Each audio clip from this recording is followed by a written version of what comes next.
Hello, and welcome to our program, Astronomy for Everyone. Our guest for this show is Professor Axel Mellinger from Central Michigan University. Axel, welcome to the show.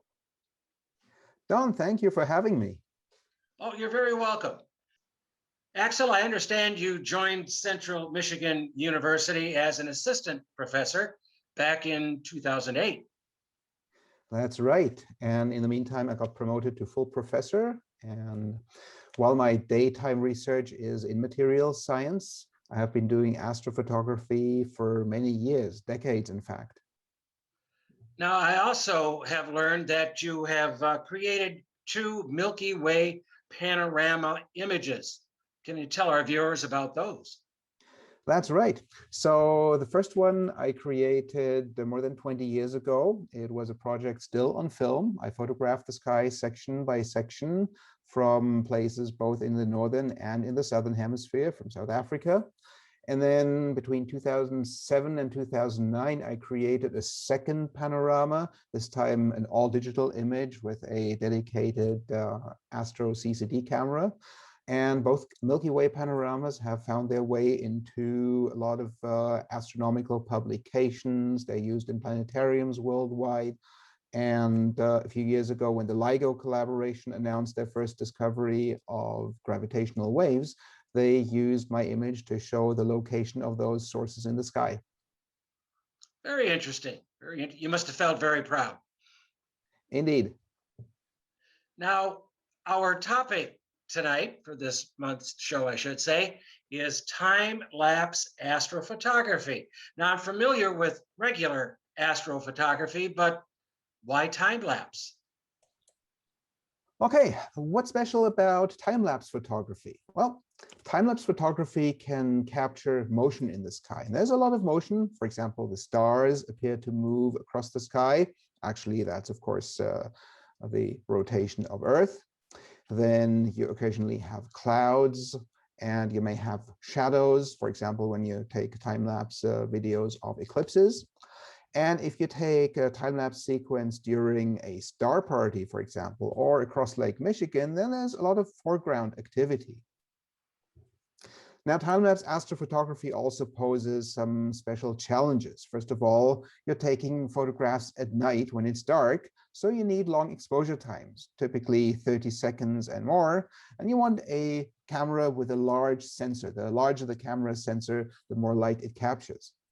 On the other hand, to get a smooth video clip, you need to take hundreds, maybe more than 1,000 individual images. And you can only do this if you keep the exposure times reasonably short. So don't go over 30 seconds. So it turns out 30 seconds is actually kind of the sweet spot.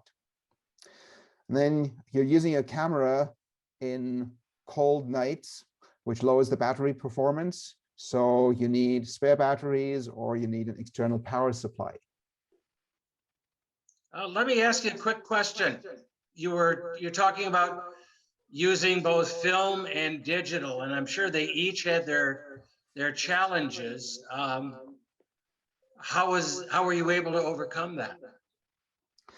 Well, it's true that digital photography gives me a lot more possibilities. I don't think I would be able to do time-lapse photography with film images. You know, with film, you didn't know how the photographs came out until you processed the film, which usually was weeks after you took them, unless, and actually sometimes did that, take photochemicals out into the desert, heat them on the camp stove, and process the film on the spot. So digital photography is a lot easier and gives you instant feedback. I see. So what type of equipment do you use? So the first thing you need is a camera, of course, preferably a DSLR, a digital single lens reflex camera. And they come in price ranges from about $250 all the way into thousands of dollars. You can definitely get started with the low-end cameras. I eventually upgraded to a Canon 6D, which has a full frame sensor. As I said, the bigger the sensor, the more light it captures. You also want a super wide angle lens, ideally with f2.8 or faster. I'm using a Rokinon 2.8 14mm lens. That's a lens that doesn't have any of the bells and whistles that make other lenses more expensive. For example, it doesn't have autofocus. It doesn't have a camera controlled f-stop. All your bucks go into paying for the optics, and it's a pretty good lens for this purpose. Next, you need a timer. This can be an external timer. You can buy them on Amazon. Some cameras have a built-in timer. I know a lot of Nikons have this built in. I think some of the later Canon models as well. Some of the earlier Canon cameras do not have an intervalometer built in, but there's a firmware extension called Magic Lantern, and that gives the camera the intervalometer that you need in order to automatically take one picture every, let's say, 30 seconds. You also need a tripod, optionally an external power supply for the camera, and of course, eventually you'll need a computer for image processing. Now, the computer then would give you the immediate response to know how well your image came out. Yes, or you can even use the camera's viewfinder to do a quick initial check in the field. So having the new digital age is definitely a help. I suppose get it done faster. You don't find out weeks later that, oh my gosh, I've got to go back and shoot that again. That's right. You're using the mount that you mentioned. Is that a tracking mount? You don't have to use a tracking mount. A simple tripod is certainly enough to get you started, but there are a few extra gadgets that you can use for special effects. For example, I built myself a camera slider to get some extra dynamics into the image. You can buy them for $1,000 and up. I built my slider from Unistrut and skateboard wheels. I also have a motorized panning head that spins the camera at speeds of down to 15 degrees per hour. One other equipment that I like to use is a video light to illuminate the foreground. You definitely need a light that can be dimmable because you don't need a lot of light. And I sometimes use a diffuser. It could be something as simple as a white t-shirt to soften the light. I've noticed that in a nighttime astro imaging, they will illuminate the foreground to give you more interest to the image.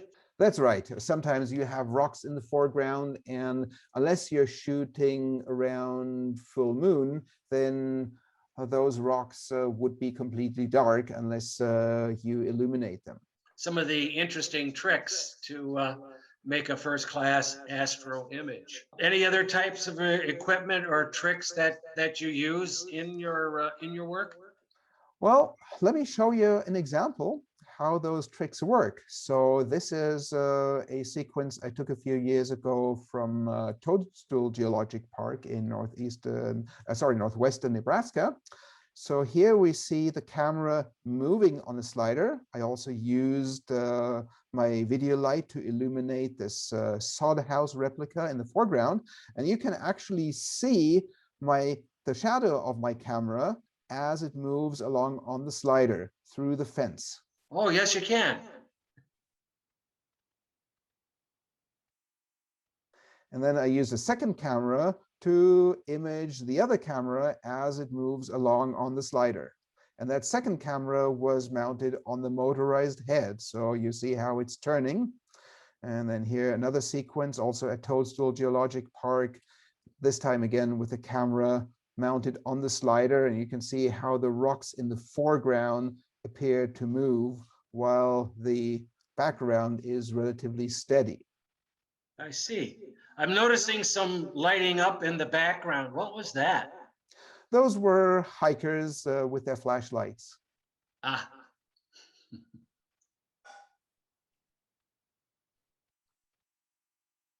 And also occasionally trains passing by, cars pulling into the parking lot. Beautiful image. Beautiful, beautiful image. Here's another sequence. This is from Goblin Valley in Utah. A lot of airplane activity on this one. And you also see the greenish and pink hues from what is called air glow. This is light emission in the upper atmosphere that is actually quite common at night. Interesting. Interesting. We'll take this moment to take a quick break. If you have a question, please send us an email. The address, as always, is down at the bottom of your screen.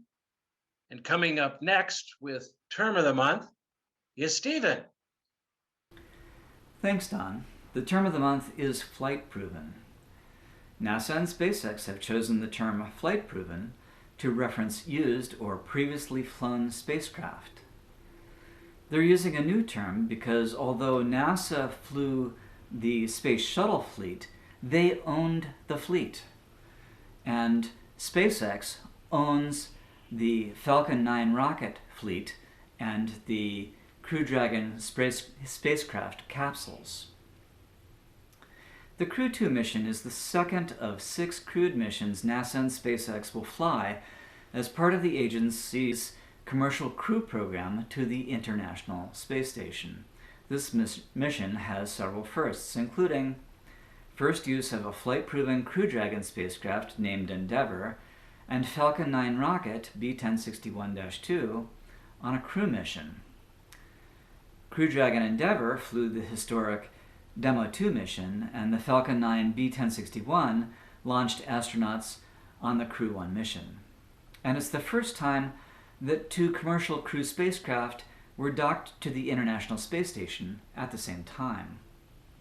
And that's the term of the month, flight proven. Back to you, Don. Thanks, Stephen, and welcome back. We're here with Professor Axel Mellinger from Central Michigan University, talking about time-lapse astrophotography. So, Axel, what else have you got for our visitors? So let's talk a bit about processing the images without getting too technical. So let's assume you have taken your hundreds of images. How much of a video clip will that get you? So let's assume we take 2 frames per minute. So that comes out as 25 seconds of exposure plus 5 seconds or so for downloading the images to the storage card in your camera. So if you do this for 2 hours, you end up with 240 individual images. Now, the standard video playback frame rate is 30 frames per second. And so that gives you only 240 pictures divided by 30 pictures per second. That only gives you 8 seconds of video, not very long. Okay, what do you want to do? What do you do if you want to make a longer movie? Well, one option is to take more pictures, of course, and a night can be anywhere from 5 to 11 hours in the winter. Hopefully you brought spare batteries, and hopefully your memory card has enough capacity. I like to shoot raw images because it gives me more processing options, but a single raw image takes about 25 megabytes on the storage card. So if you take 1,000 pictures per night, you end up with 25 gigabytes worth of data. You can try to shorten the exposure time, but of course, that gives you less starlight. You could try to increase the ISO of your camera, but you'll pretty soon find that your image gets too noisy. Another thing you can do is reduce the playback speed to 10 or 15 frames per second. The downside is that now your video is going to look a little jerky, although there are a few tricks you can do as well. You can blend over one frame to the other to create an illusion of smoothness even at these lower playback speeds. So see, these are just some of the techniques then that you're using to help create this montage panorama. That's correct. And there are a few other tricks I sometimes use. For example, there's a software called Star Stacks that allows you to combine the images to a star trail image. And it has an option to create little comet-like star trails. Let me show you how that looks like. This is a a sequence showing Grosvenor Arch in Utah. The light that you see here illuminating the arch, that's moonlight, by the way. And here's the Milky Way. Now the moon has set. You see the arch is quite dark. And here I blended over to this comet-like star trail mode. Very interesting. Those of you who know their way around in the sky, you may have noticed Cassiopeia, the W. Up here is the Andromeda Galaxy. Here is the double cluster in Perseus. And down here we see the Pleiades, the Seven Sisters. That's quite an image. My next sequence is from last year when comet Neowise was visible in the evening sky. Neowise was the brightest comet we had in the sky for many, many years. And so I traveled a bit outside my hometown of Mount Pleasant and set up the camera on a tripod and took a couple of hundred images. And here is the video.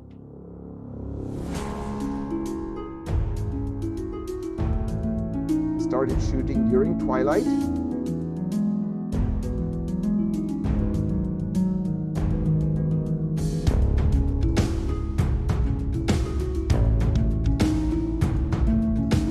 Again, the usual airplane activity. And every once in a while, you can even see some fireflies in the foreground. Like here, for example, this one, that was a bright one.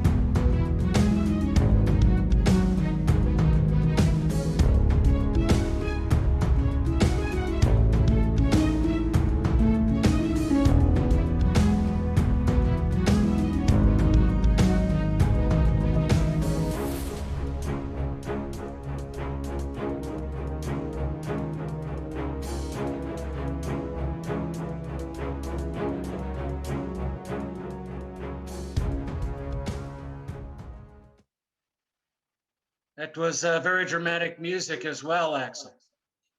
Thank you. Now, my next sequence was shot at Port Crescent State Park in the Thumb of Michigan. And this was 4 years ago. I was out there with the Bay City-based Sunset Astronomical Society. And we were treated to a very spectacular Aurora Borealis light show.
That was quite interesting. You could really pick up, especially the greens and the reds in that display.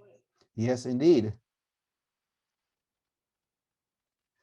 So my last example, and the longest, is a compilation of time-lapse sequences that I shot at Dinosaur National Monument, at Devil's Tower, and at Yellowstone National Park.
Those were some truly fantastic images. Thank you for sharing them.